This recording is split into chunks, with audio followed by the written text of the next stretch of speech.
The 2004-2005 school year marked the opening of St. John's Jesuit Academy, a forward-thinking vision of former St. John's Jesuit President, Father Don Vitis. For 2 decades, Catholic education and the Jesuit tradition has thrived at St. John's in grades 6, 7, and 8, meeting students where they are through the Gurian model of gender-based learning.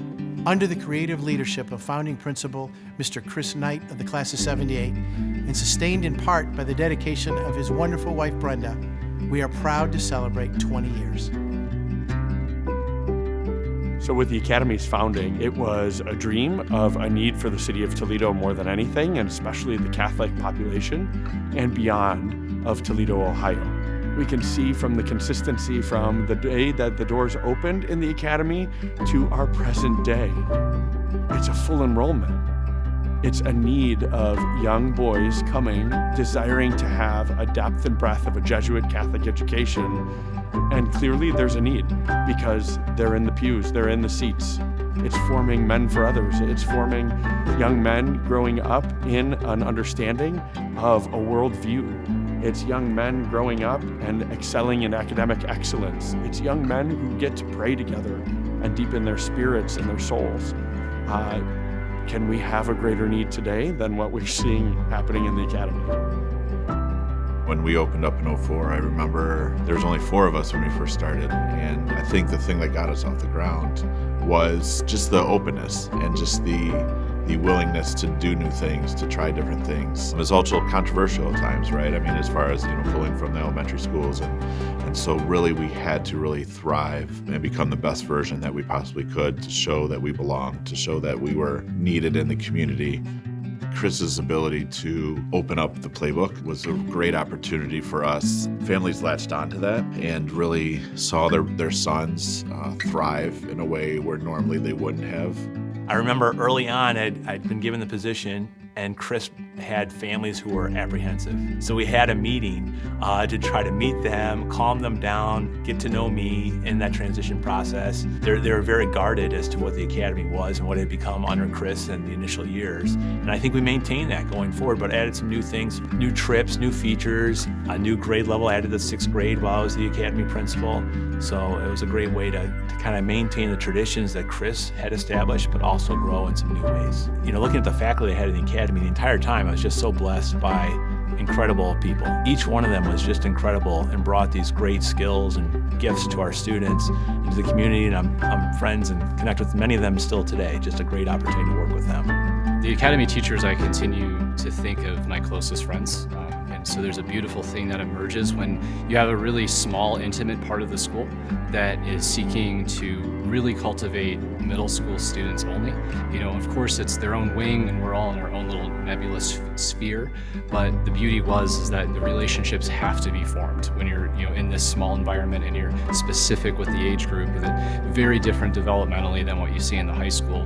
Naturally, we just meshed and really made sure we went to bat to each other. I've learned in my time in the Academy is how important that cultural piece of the Academy is.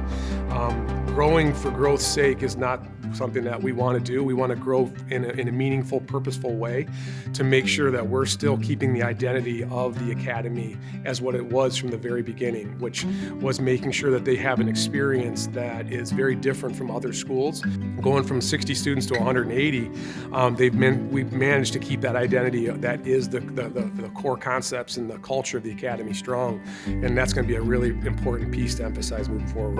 The Academy is small enough that kids don't get lost, and teachers and staff are great at bringing them along as individuals. There was also this vision that you can't just bring kids into an environment that is very different than where they've come from and expect them to thrive just because you've helped them with their tuition, right? I think it's much more than that. It's making sure that they are able to be a typical St. John's student, both in the high school and the Academy. And sometimes that means making sure, as simple as they're fed. They are able to get a spirit shirt when everyone else does. They have the supplies they need. So basic needs are met. Because if basic needs aren't met, they're going to struggle in the classroom. So this fund will give a similar opportunity to the kids in the Academy without coming out of the pockets of individuals who are on the staff.